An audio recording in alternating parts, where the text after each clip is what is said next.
What's happening, guys? Well, there she is, Kawasaki Z900RS Cafe, now rocking those Bridgestone S22 tires. Guys, I gotta tell you, I feel like I fell in love with this machine all over again. With the modifications that are done to the motorcycle, which include a Brock Street Meg full exhaust, Ivan's Tune, airbox mods, short velocity stacks, K&N filter, 16-tooth front sprocket, G2 quick throttle. I'm sure I'm forgetting something, but with everything done to this motorcycle, it's making around 120 horsepower to the rear tire or somewhere around 130 to 135 horsepower at the flywheel.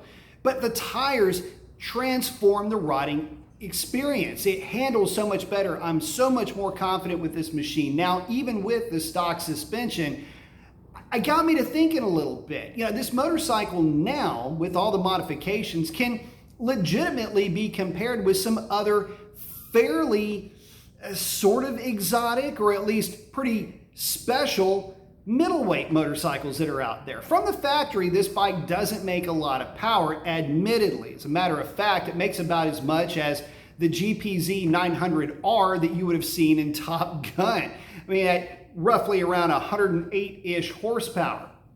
Not a lot, but it's a blank slate, and this motorcycle takes very eagerly to modifications. So that being said, yes, from the factory, it's basically a 1980s hot rod experience. Horsepower and looks included. Not a bad place to start, right? But now we can start talking about it in a little bit cooler air. Meaning, like the MV Agusta Dragster or Super Veloce.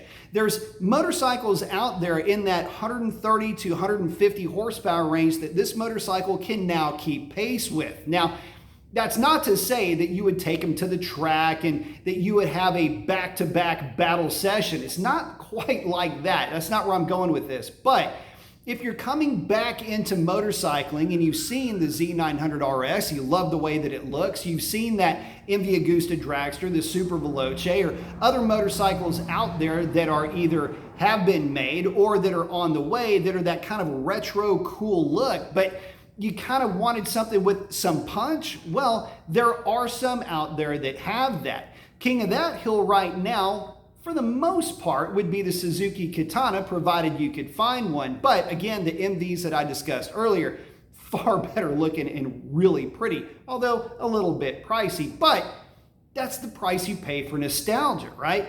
I guess getting back to the point though, the bike will at least hold its own in what I would consider to be street-oriented sport riding. Yeah, you can definitely get the bike that's sitting behind me well over on the tire. I mean, we've basically been rubbing off that S22 that's stamped into the side, which is right there by the edge. Kind of fun, again, to have that level of confidence with this motorcycle. It'll hold its own just fine on the street. The only time that I start to feel like this bike lacks anything is if I find myself riding another motorcycle that might be a leader class bike. But don't take the word lacking to mean that it's inferior. It just means that it doesn't have the stupid, insane power that some other motorcycles have out there on the market. In fact, I had mentioned the Katana. The Katana is about the top of the amount of power at about 150-ish horsepower at the flywheel that I would really want to have for the street. I'm just now coming off of the Triumph Speed Triple 1200 RR. It is a drop-dead gorgeous motorcycle, but with 180 horsepower and just shy of 100 foot-pounds of torque at the flywheel, it is a monster to ride. It's not that it's abusively fast. In other words, it doesn't have scary power. It just has a lot of the power that it does.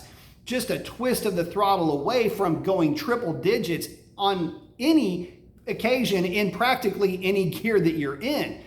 Now that sounds like it's exciting, but it to me became a bit tiresome. I wasn't able to have fun with it. Now the bike handled extremely well. Better, I guess, objectively than my Z1.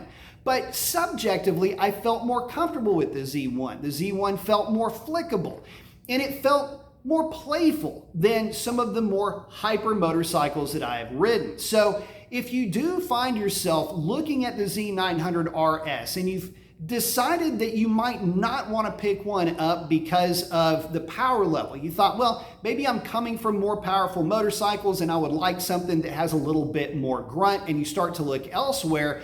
Just know that as a blank slate, the Z1 offers up a lot of headroom once you start to modify them.